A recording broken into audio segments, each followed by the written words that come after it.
Coba teman-teman buka surat ke-8, surat Al-Anfal. Kita tilawah beberapa ayat pertama. Kita lihat nih logika Allah ketika kayak bentrok dengan logika hambanya. Yaitu surat Al-Anfal ayat 5. Kita baca ayat 5 sampai ayat 8. Ini salah satu peristiwa ketika logika Allah kayak bentrok dengan logika manusia. Kepengennya Allah beda sama kepengennya hamba. Terus apa yang dilakukan hamba itu, terus apa hasil setelah itu? Kita coba baca ayat 5 sampai ayat 8. A'udzu billahi minasy syaithanir rajim. Bismillahirrahmanirrahim. Kama akhrajaka rabbuka min baitika bil haqq wa inna fariqam minal mu'minina lakarihun. يجادلونك في الحق بعدما تبين كأنما يساقون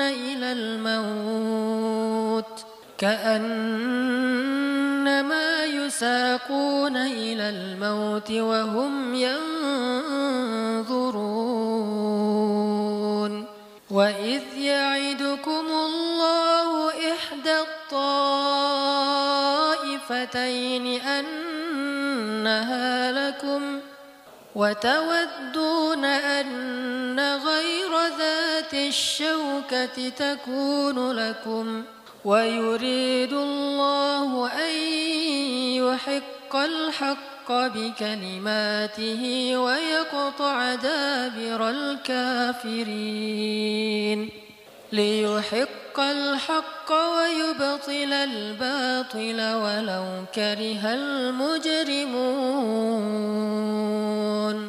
Yaitu sebagaimana Tuhan kalian telah menyuruh kalian untuk pergi dari rumah kalian dengan sebenar-benarnya.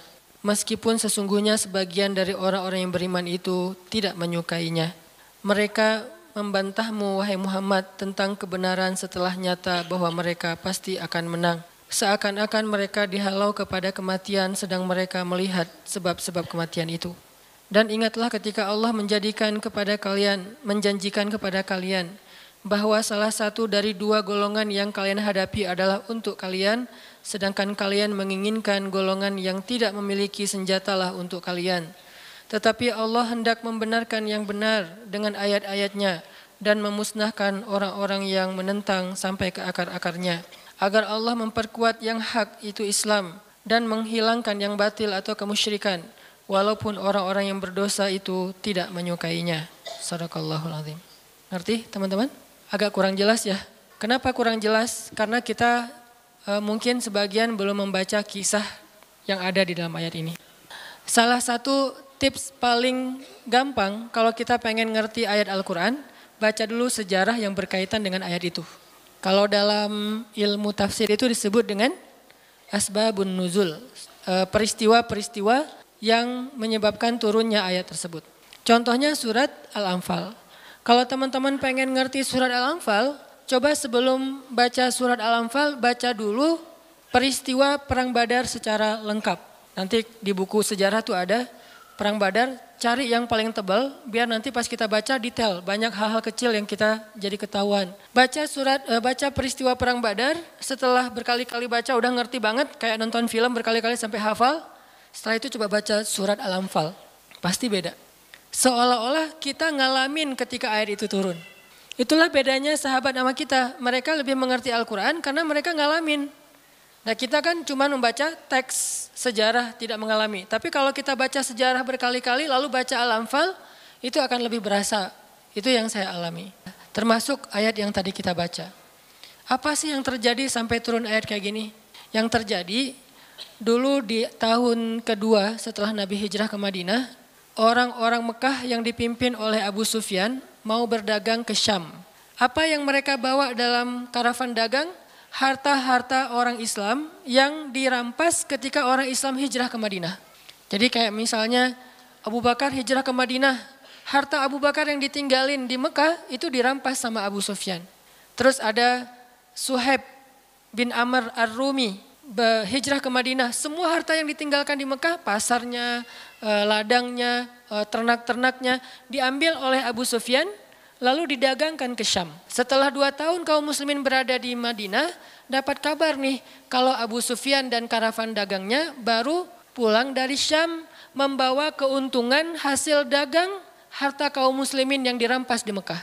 Berarti yang dibawa oleh Abu Sufyan harta siapa? Harta kaum muslimin ya, harta sahabat. Sehingga Nabi mengatakan, mari kita cegat Abu Sufyan yang ngelewatin jalur dekat kota Madinah, karena memang itu jalur lintas antar negara.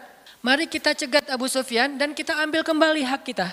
Itu tawaran Nabi kepada orang-orang Muhajirin. Makanya bisa dibilang perang Badar ini perang khusus buat orang Muhajirin. Orang Ansor nggak boleh ikut. Karena awalnya juga pengen ngambil harta orang Muhajirin. Itu skenario awal. Mencegat karavan dagang untuk mengambil kembali hak mereka. Yang namanya karavan dagang kan nggak banyak pengawal. Beda dengan pasukan perang. Paling-paling pengawalnya 10-20 dibandingkan sahabat yang 300 orang, ini kecil. Sedangkan keuntungannya kalau berhasil mencegat besar. Jadi tantangannya, resikonya kecil, keuntungannya besar. Ini skenario awal. Sehingga para sahabat semangat.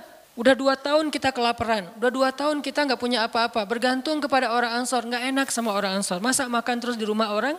Nah sekarang kebetulan harta kita lewat nih. Ya udah kita rampas lagi. Itu skenario awal. Udah siap-siap nih. Udah siap-siap mau berangkat jalan.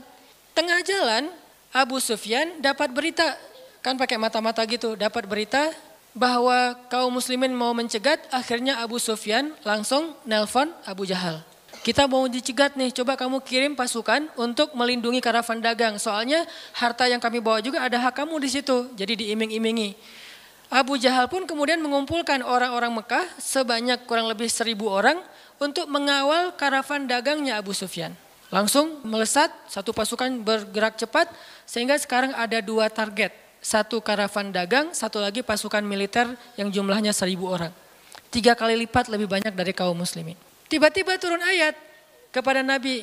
Terus Nabi mengatakan kepada para sahabat, wahai para sahabat, sekarang kita punya 2 pilihan.